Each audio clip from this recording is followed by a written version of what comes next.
ಆ, ನಮ್ಮ ನನ್ನ ರಾಜಕೀಯ ಜೀವನದ ಬೆನ್ನೆಲುಬಾದಂತಹ ಮುಡಿಬಿ ಗುಂಡೇರು. ಮುಡಿಬಿ ಅಂದ್ರೆ ಅಡ್ಡೆಸ್ರು, ಅದು ನಾವು ಅಡ್ಡೆಸ್ರು ಅಂತೀವಿ. ಮುಡಿಬಿ ಅಂತಂದ್ರೆ ಇದು ವತನ್ ಸೇಳಂ. ನಾವು ಏನೇ ಮಾಡಿದ್ರು ಇವತ್ತು ಸೇಳಂ ಅಂತಂದ್ರೆ ಒಂದು ದೊಡ್ಡ ಕೊಡುಗೆ. ಸಾಹಿತ್ಯ ಸಮ್ಮೇಳನದಾಗ ಏನಂತಂದ್ರೆ ಸಾಹಿತಿಗಳು ಮತ್ತು ಸಾರ್ವಜನಿಕ ಒಂದು ಆತ್ಮೀಯತೆ ಬೆಳೆಸಿದ್ದು. ಈ ಆತ್ಮೀಯತೆಗೆ ಕಾರಣಭೂತರಾದ ನಾನು ತಾಲೂಕು ಪಂಚಾಯತ್ ಅಧ್ಯಕ್ಷರಾಗಬೇಕಂತಂದ್ರೆ ಸರಳ ಜೀವಿ ಆತ್ಮೀಯರಾದಂಥ ನಮ್ಮ ಜಗದೀಶಪ್ಪ ಪಾಟೀಲ್ ಅವರ ಆಶೀರ್ವಾದ.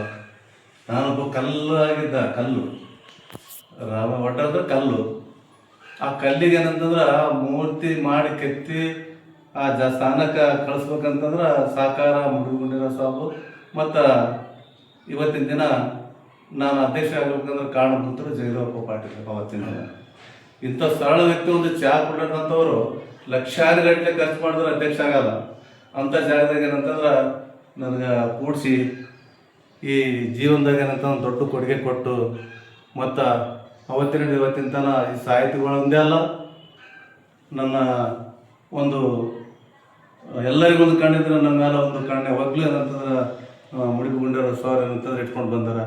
ಅದೇ ಸದಾ ಏನಂತಂದ್ರೆ ದೇವರು ಅವ್ರು ಇವತ್ತು ಗುಲ್ಬರ್ಗ ಮಟ್ಟಕ್ಕಲ್ಲ, ಇಡೀ ನಮ್ಮ ಸೇಡಮ್ ಏನಂತಂದ್ರೆ ರಾಜ್ಯ ಮಟ್ಟಕ್ಕೆ ಬೆಳೆಸ್ಲಿ ಅಂತೇಳಿ ಹಾರೈಸುತ್ತ ಆರೋಗ್ಯ ಅವ್ರಿಗೆ ಯಾವಾಗಲಿ ಸಾಥ್ ಕೊಡ್ಲಿ ಅಂತೇಳಿ ಸಾಹಿತಿಗಳಿಗೆ ಇವತ್ತೇನಂತಂದ್ರೆ ನಾನು ನೋಡ್ದೆ APMCದಾಗ ಏನಂತಂದ್ರೆ ಒಬ್ಬರು ರೊಕ್ಕದ ಪಾರ್ಟಿ ಇತ್ತು.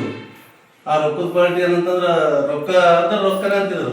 ಅಂಥ ಇದ್ರಾಗ ಅಂಥ ಪರಿಸ್ಥಿತಿಯಾಗ ಏನಂತಂದ್ರೆ ಇವತ್ತು ನಮ್ಮ ಕರ್ಮ ಸೌಕರ್ಯ ಏನಂತಂದ್ರೆ ನೀವು ಅಂದ್ರಕ್ಕೆ ಹೋಗ್ಬೇಡ್ರಿ, ನಾ ಇದ್ದೀನಿ, ನೀವು ಅಂದ್ರಕ್ಕೆ ಹೋಗ್ಬೇಡ್ರಿ ಅಂತೇಳಿ ಅವತ್ತಿಂದ ಮತ್ತೆ APMC ಗೆದ್ದಿಸಿ ಇವತ್ತೇನಂತಂದ್ರೆ ಇದು ಮೊಟ್ಟ ಬುನಾದಿ. ಇವು ಆ ಬುನಾದಿದಾಗ ಇವತ್ತೇನಂತಂದ್ರೆ ನಾವು ಎಷ್ಟು ಹೇಳ್ಕೊಂಡ್ರು ಕಮ್ಮ ಅದ ಮುಡಿಗುಂಡ ಸರ್ ಅವರು.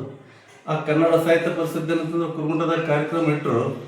ಸರ್ ಚಲೋ ಮಾಡಮಂತ ಅವತ್ತೇ ಪಾಪ ಗುಂಡಣ್ಣ ಡಿಗ್ಗಿ ಅಂತ ಹಾಸ್ಯ ಕಾರ್ಯಕ್ರಮ ಏನಂತಂದ್ರೆ ಭಾಳ ಒಳ್ಳೆ ಅವ್ರು ಅವತ್ತೇ ಶುರು ಜೀವನ. ಅವರು ಆ ಎಂಟರ್ಟೈನ್ಮೆಂಟ್ ಗುಡಿದಂತೆ ಶುರು ಆಯಿತು ಗುಂಡಣ್ಣ ಡಿಗ್ಗಿ ಅವರು.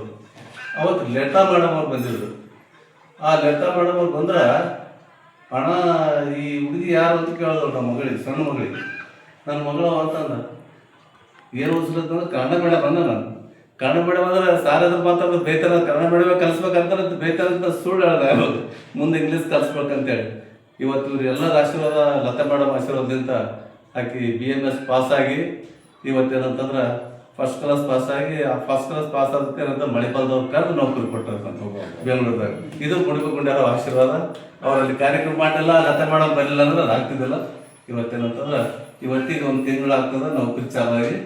ಅದು ಎಲ್ಲ ಲತಾ ಮೇಡಮ್ ಆಶೀರ್ವಾದ, ಮುಡಿಗುಂಡ್ಯಾರ ಆಶೀರ್ವಾದ. ಅದಕ್ಕೆ ಇಂಥವ್ರೇನಂತ ಸಾಹಿತಿಗಳು ನಮ್ಮ ಸೇಡಂ ತಾಲೂಕಿನಾಗ ಹುಟ್ಟಿ ಸೇಡಂದೇನಂತಂದ್ರೆ ಎಲ್ಲ ಕಲೆಗಳನ್ನು ಹೊರಗೆ ತೆಗೆದು ಮತ್ತು ಎಲ್ಲ ಅಡೆತಡೆಗಳು ಬಂದು ಇವ್ರು ಅವರು ಪರವಾಗಿ ಅದ, ಇವ್ರ ಪರವಾಗಿ ಅದ ಅಂತ ಅಡೆತಡೆ ಬಂದ್ರೂ ಅಂಜಬೇಡ ಸರ್ ದೇವರಾರ ಅಂತಂದ್ರೆ ಇವತ್ತು ಅವ್ರು ಕತ್ತಲ್ ಬಸವೇಶ್ವರ ಅವ್ರಿಗೆ ಆಶೀರ್ವಾದ ಮಾಡಿದ್ರು. ಇವತ್ತು ಅವರು ಸೇಡಂ ಸಾಹಿತಿಗಳು ಅಂತೇಳಿ ಇಡೀ ಏನಂತಂದ್ರೆ ರಾಜ್ಯದಾಗ ಹೆಸರು ಬಂದದ. ಸಾಕು ಇವ್ರು ಯಾರು ಕೈ ಹಿಡ್ದಾರ ಅವ್ರ ಮ್ಯಾಲೆ ಬಂದಾರ.